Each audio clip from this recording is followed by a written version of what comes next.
ಉಡುಪಿಯ ಕಲ್ಯಾಣಪುರ ಬಳಿ ಸಂತೆಕಟ್ಟೆಯಲ್ಲಿ ನಿರ್ಮಾಣವಾಗುತ್ತಿರುವ ವೆಹಿಕ್ಯುಲರ್ ಓವರ್ಪಾಸ್ ಕಾಮಗಾರಿ ಒಂದು ಭಾಗ ಪೂರ್ಣಗೊಂಡು ರಾಷ್ಟ್ರೀಯ ಹೆದ್ದಾರಿಯಲ್ಲಿ ವಾಹನಗಳ ಓಡಾಟ ಈಗ ಸಾಧಾರಣ ಮಟ್ಟಿಗೆ ನಿರಾಳವಾಗಿದೆ.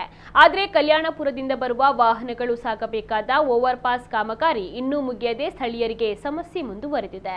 ಓವರ್ಪಾಸ್ ಕಾಮಗಾರಿ ಇನ್ನು ಪಿಲ್ಲರ್ ನಿರ್ಮಾಣದ ಹಂತದಲ್ಲೇ ಬಾಕಿಯಾಗಿದೆ.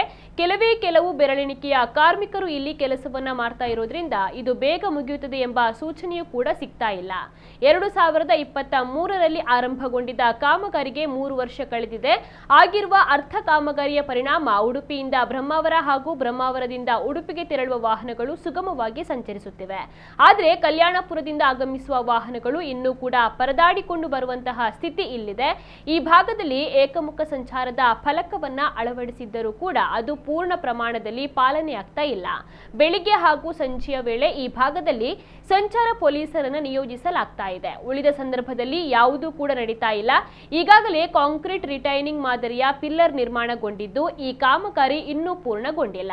ಈ ಪ್ರಕ್ರಿಯೆಯನ್ನ ಈ ತಿಂಗಳ ಒಳಗೆ ಮುಗಿಸುವ ಉದ್ದೇಶವನ್ನ ಹೊಂದಲಾಗಿದೆ ಎಂದು ರಾಷ್ಟ್ರೀಯ ಹೆದ್ದಾರಿ ಅಧಿಕಾರಿಗಳು ತಿಳಿಸಿದ್ದಾರೆ.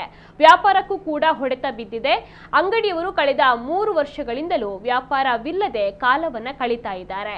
ವಾಹನಗಳೆಲ್ಲವೂ ಕೆಳಭಾಗದಲ್ಲಿಯೇ ಸಂಚರಿಸುವ ಕಾರಣ ವ್ಯಾಪಾರದಲ್ಲಿ ಕುಸಿತ ಕಂಡಿದೆ.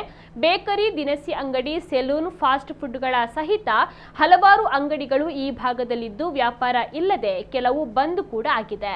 ಮತ್ತೊಂದು ಬದಿಯ ಸರ್ವಿಸ್ ರಸ್ತೆಯ ಬದಿಯೂ ಕೂಡ ಹಲವಾರು ಹೋಟೆಲ್, ಅಂಗಡಿ, ಬೇಕರಿಗಳಿದ್ದರೂ ಪಾರ್ಕಿಂಗ್ ಸ್ಥಳಾವಕಾಶದ ಕೊರತೆ ಇಲ್ಲಿ ಎದುರಾಗಿದೆ. ಒಟ್ಟಿನಲ್ಲಿ ಸಂತೆಕಟ್ಟೆ ಸಮಸ್ಯೆಗಳ ಗೂಡಾಗಿದೆ.